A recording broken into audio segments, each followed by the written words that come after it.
బహుజన బతుకమ్మ 15 సంవత్సరాలు పూర్తి చేసుకొని 16వ సంవత్సరంలోకి అడుగు పెడుతున్న సందర్భంగా మనతో పాటు మాట్లాడడానికి నిర్వాహకురాలు గాయని విమలక్క ఉన్నారు. అక్క, కంగ్రాచులేషన్స్, 15 సంవత్సరాలు పూర్తి చేసుకున్నారు. జిఎస్ఎల్ మెడికల్ ఇన్స్టిట్యూషన్స్ మరియు కిమ్యూ ఇంటర్నేషనల్ యూనివర్సిటీ భాగస్వామ్యంతో ఇండియన్ అలైన్డ్ ఎంబీబీఎస్ కోర్స్ అడ్మిషన్లు అందిస్తోంది నియో.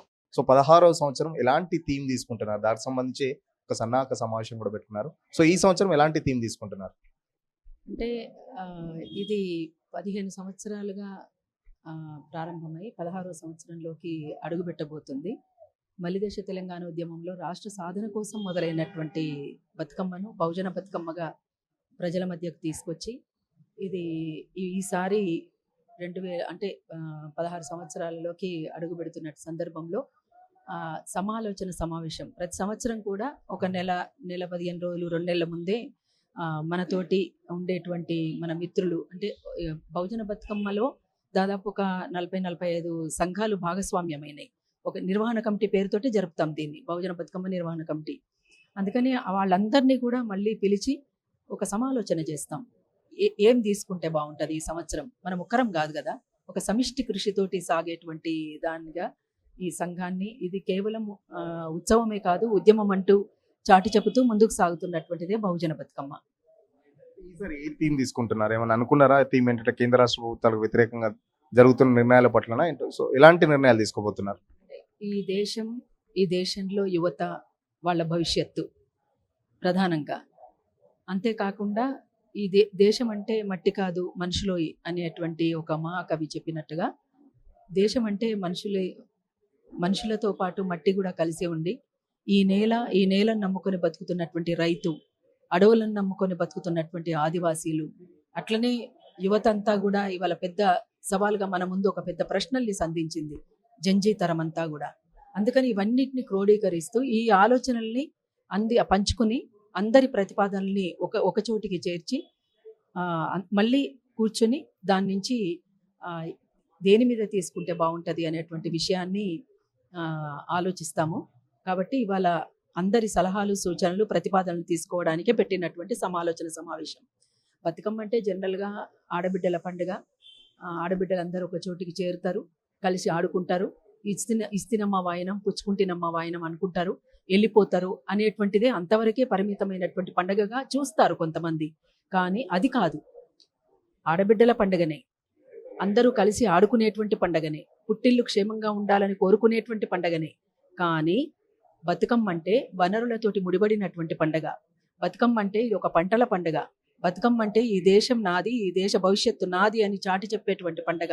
చప్పట్లేసినటువంటి చేతులే పోరాటాన్ని ఎత్తిపట్టి, బిగిపిడికిళ్ళు ఎత్తిపట్టి ముందుకు సాగేటువంటి పండుగగా మనమంతా చూడాల్సినటువంటి అవసరం ఉంటుందని భావించే బహుజన బతుకమ్మ ఈ కార్యక్రమాన్ని తలకెత్తుకుంది.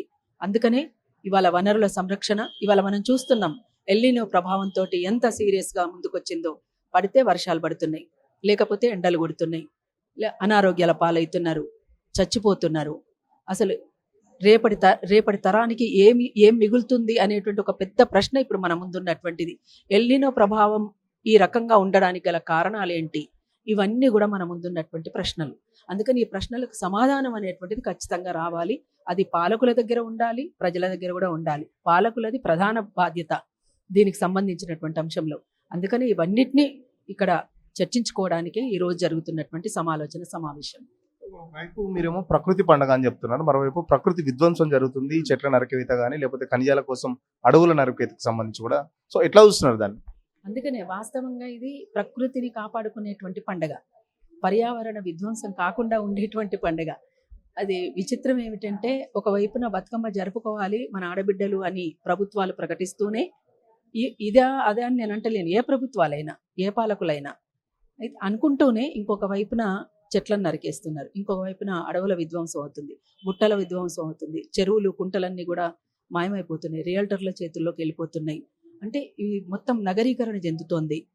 ఇట్లా మొత్తం కూడా మనము కాంక్రీట్ జంగల్ అనేటువంటిది ఒకటి ముందుకొచ్చింది.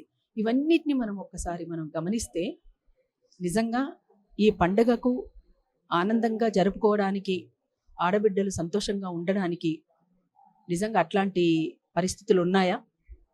అట్లాంటి పరిస్థితులు ఉండాలి అనుకుంటే ఈ విధ్వంసం అంతా కూడా జరగకుండా ఉండాలి. కాబట్టి ఈ విధ్వంసానికి వ్యతిరేకంగా కూడా నేటి యువతరం ఆలోచించాలి. ఇవాళ దేశ భవిష్యత్తు కూడా యువత చేతుల్లో ఉంది ప్రధానంగా. అందుకని ఆ యువత అంతా కూడా ఈ సమాధానాన్ని వెతుక్కోవడానికి, ఈ సమాధానం పాలకుల నుంచి రాబట్టుకోవడానికి మనము ఉద్యమం ద్వారా ముందుకు సాగాల్సినటువంటి అవసరం ఉంటుందని చాటి చెప్పడానికి బహుజన బతుకమ్మ సిద్ధమవుతుంది.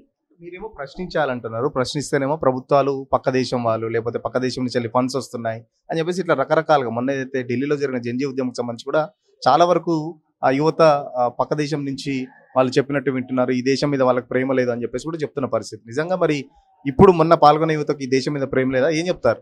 అసలు ఈ దేశం మీద ప్రేమ లేకపోతే ఈ ప్రకృతి బాగుండాలి, ఈ దేశ ప్రజలు బాగుండాలి, రేపటి తరం బాగుండాలి అని ఎందుకు అడుగుతారండి? అట్లా అడగలేరు కదా. లేకపోతే ఈ దేశం బాగుండొద్దు అని అనుకుంటారా మన దేశ ప్రజలు? తప్పు కదా. అట్లాంటి ఆలోచన తప్పు. నా దేశం నా ప్రజలు బాగుండాలి అని కోరుకోవటం అనేటువంటిది ఏ దేశ ప్రజలకైనా ఉంటుంది. కానీ ఇతర దేశాల నుంచి ఫండ్స్ వస్తున్నాయి అంటే మరి ఎవరికి ఏం ఫండ్స్ వస్తున్నాయో నాకు తెలియదు. కొత్తగా ఈ కొత్త పదం వింటున్నాను నేను. అంటే ఎవరు ప్రశ్నిస్తే వాళ్ళ మీద నిందలు వేయడము అనేటువంటిది పాలకులకు పరిపాటి అయిపోయింది. ఇది అంటే ప్రశ్న అనేదే ఉండకూడదు అనుకుంటున్నారు. ఇప్పుడు రాజ్యాంగం ఇచ్చినటువంటి హక్కు మనకు, వాక్ స్వాతంత్రం అనేటువంటిది, మాట్లాడే హక్కు అనేటువంటిది, పోరాడే హక్కు అనేటువంటిది ఇవాళ మనకు రాజ్యాంగం కల్పించినటువంటి హక్కు. ఆ హక్కును కాదనేటువంటి రైట్ ఎవరికీ లేదు. అందుకని ఇవాళ బాధాకరమైనటువంటి అంశం ఏంటంటే రాజ్యాంగమే ఇవాళ భద్రతను కోల్పోతున్నటువంటి సందర్భం ఇది. అందుకనే రాజ్యాంగాన్ని కాపాడుకోవాలి, మన హక్కుల్ని కాపాడుకోవాలి, మన పిల్లల భవిష్యత్తును కాపాడుకోవాలి. నేటి తరం మీద ఇవాళ ఈ దేశ భవిష్యత్తు ఉంది అని చెప్పేసి మేము బలంగా నమ్ముతున్నాం. తప్పనిసరిగా ఆ దిశగా అడుగులు వేస్తాము, అడుగులు వేయడానికి యువతను కదిలిస్తామని చెప్పేసి కూడా మరొకసారి తెలియజేస్తాం. చివరగా మా ప్రేక్షకుల కోసం బతుకమ్మ పాట ఒక్క 2 లైన్లు, ఒక బతుకమ్మ పాట. బతుకమ్మ పాట ఇప్పుడు కొత్తగా జై జై జై జై జై రా బతుకమ్మలకు, జై జై జై జై జై రా బహుజనులకు, జై జై జై జై జై రా బతుకమ్మలకు, జై జై జై జై జై రా బహుజనులకు. ప్రకృతి ఇచ్చిన పువ్వులకు, శ్రమతో అల్లిన దండలకు, ప్రకృతి ఇచ్చిన పువ్వులకు, శ్రమతో అల్లిన దండలకు, బతుకుమంటూ దీవించేటి తెలంగాణ పండుగకు, జై జై జై జై జై రా బతుకమ్మలకు, జై జై జై జై జై రా బతుకమ్మలకు. Thank you. సో ప్రతి ఏడాది ఒక థీమ్ తీసుకుంటున్నాం. ఈసారికి సంబంధించి యువత ముఖ్యంగా జంజీ ఉద్యమం ఏదైతే ఢిల్లీలో చూసామో ఖచ్చితంగా ప్రశ్నించాలి, ప్రశ్నిస్తేనే పాలకులు మారుతారు, ప్రశ్నించే హక్కు రాజ్యాంగం మనకు కల్పించింది. బట్ ఈ రోజుల్లో ప్రశ్నిస్తేనే ఇటు రాష్ట్ర ప్రభుత్వమైనా అటు కేంద్ర ప్రభుత్వమైనా విలన్లుగా చూసే పరిస్థితి. సో అలాంటి పరిస్థితికి భిన్నంగా ఆ యువతకు మద్దతుగా ఈసారి బహుజన బతుకమ్మ దానికి సంబంధించి థీమ్ కూడా తీసుకుంటున్నాం. ముఖ్యంగా సమావేశంలో అందరి నిర్ణయాల మేరకే బహుజన బతుకమ్మలో ఎలాంటి థీమ్ తీసుకోవాలి, బతుకమ్మ అంటే కేవలం కొత్త డ్రెస్సులు వేసుకొని ఆటపాటలు కాదు, బతుకమ్మ అంటే ప్రకృతి పండుగ.